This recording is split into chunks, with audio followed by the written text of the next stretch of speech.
देखिए, ये जो अमित शाह जी जो घुसपैठियों के बारे में बोला है, तो वो तो सेम साइड गोल है, क्योंकि घुसपैठिया किधर से आता है? इंटरनेशनल बॉर्डर से। बॉर्डर किसके हाथ में है? अमित शाह जी का, बीएसएफ के हाथ में है। तो अगर एक भी घुसपैठिया अंदर घुसा, वो तो फेलियर है अमित शाह जी का, बीएसएफ का। पहले बीएसएफ का रिस्पॉन्सिबिलिटी था बॉर्डर लाइन से 15 किलोमीटर तक।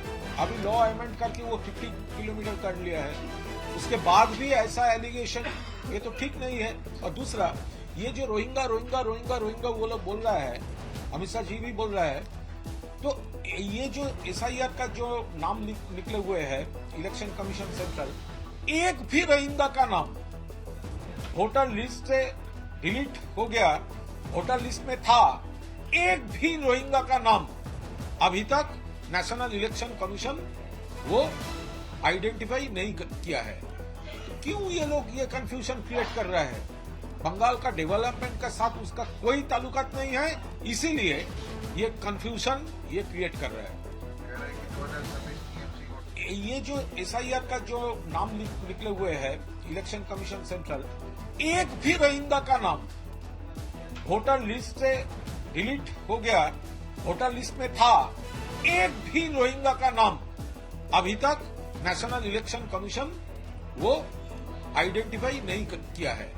तो क्यों ये लोग ये कंफ्यूजन क्रिएट कर रहा है? बंगाल का डेवलपमेंट के साथ उसका कोई ताल्लुकात नहीं है, इसीलिए ये कंफ्यूजन ये क्रिएट कर रहा है। देखिए, अमित शाह जी जो बोल रहे हैं, तो वो तो ये एक फ्लॉप एस्ट्रोलॉजर है, क्योंकि 2021 में वो बोला था अब की बार 200 पार, क्या हुआ? 77। अभी कमते कमते वो 60 हो गया है। 23 में बोला था जिला परिषद जीतने का है, नहीं हुआ। 24 में बोला था बंगाल से भाजपा का बढ़ जाएगा एमपी, तो कम हो गया है। तो अभी फिर ये प्रेडिक्शन, तो ये पॉलिटिकल टूरिस्ट है ये लोग। बंगाल का डेवलपमेंट के साथ इसका कोई संपर्क नहीं है। ये इलेक्शन के पहले ये ऐसा आता जाता है, हारने के बाद उसका दर्शन नहीं मिलेगा।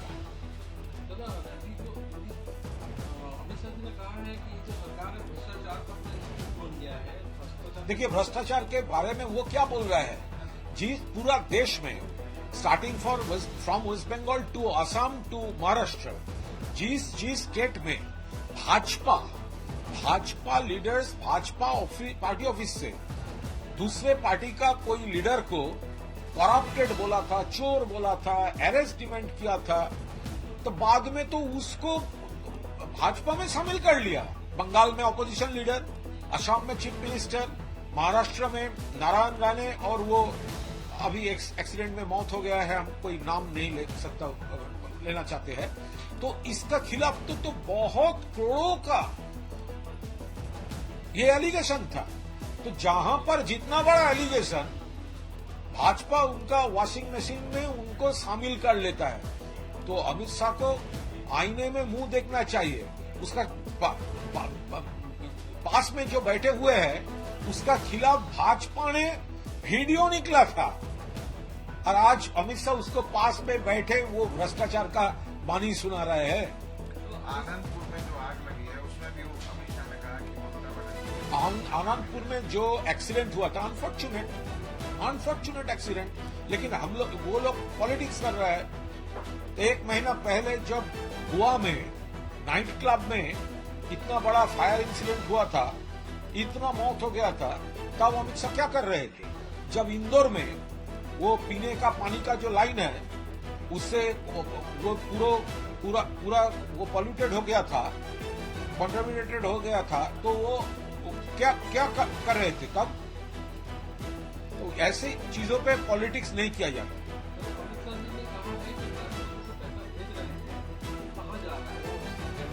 देखिए, पहले तो एक व्हाइट पेपर पब्लिश कर सकते हैं वो लोग।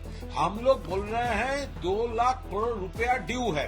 हम लोग कह रहे हैं 100 दिन का मनरेगा का रुपया वो लोग नहीं भेजा है। पूरा टाका ममता दीदी ने दिया है। आवास का रुपया वो लोग नहीं भेजा है। अगर भेजा है तो एक डॉक्यूमेंट पब्लिश कीजिए, व्हाइट पेपर निकालिए।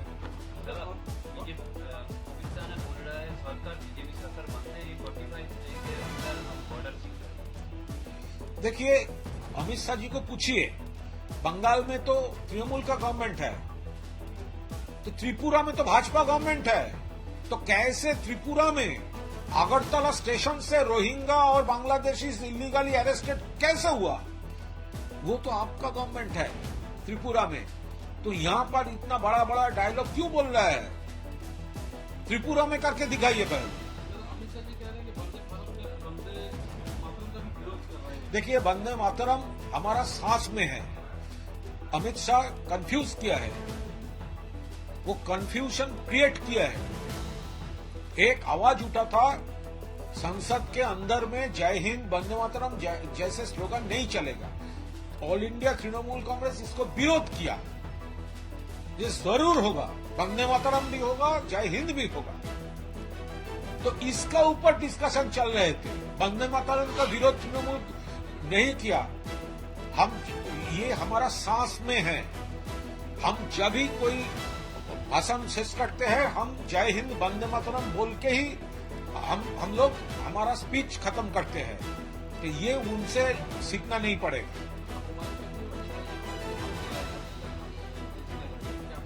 देखिए, अगर एमआईएम कोई एक्स भाजपा कैंडिडेट का साथ देना चाहते हैं, तो इससे साबित हो जाएगा ये पूरा प्लॉट भाजपा के ही है। क्योंकि ये हुमायूं कबीर 2019 में पार्लियामेंट इलेक्शन में भाजपा का कैंडिडेट था मुर्शिदाबाद सीट से। एक धक्का और दो, बाबरी मस्जिद तोड़ दो, ये भाजपा का स्लोगन है। तो नरेंद्र मोदी जिंदाबाद हुमायूं कबीर बोला था। तो अगर आज कोई ऑर्गेनाइजेशन उसको साथ दे रहे हैं, तो ये समझ लेना होगा कि उसका पीछे भाजपा ही किसी न किसी प्लॉट है। देखिए, एनआईए उसका पार्टी का एक विंग है, विंग जैसा काम कर रहा है।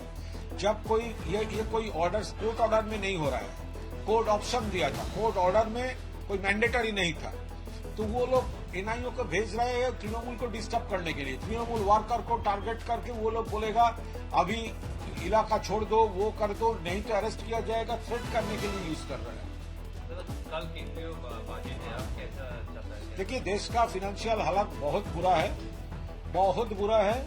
और जो मिडिल क्लास है, लोअर मिडिल क्लास है, लोअर इनकम ग्रुप है, जो फार्मर्स है, हमारा जो श्रमिक भाई है, बहुत इतना प्रेशर बढ़ गया है, महंगाई बढ़ गई है पूरा, और बहुत सारे इंडस्ट्री बंद हो रहा है पूरा। ये नरेंद्र मोदी का जो industrial policy, financial policy, economic policy है, उसका एक बुरा इम्पैक्ट।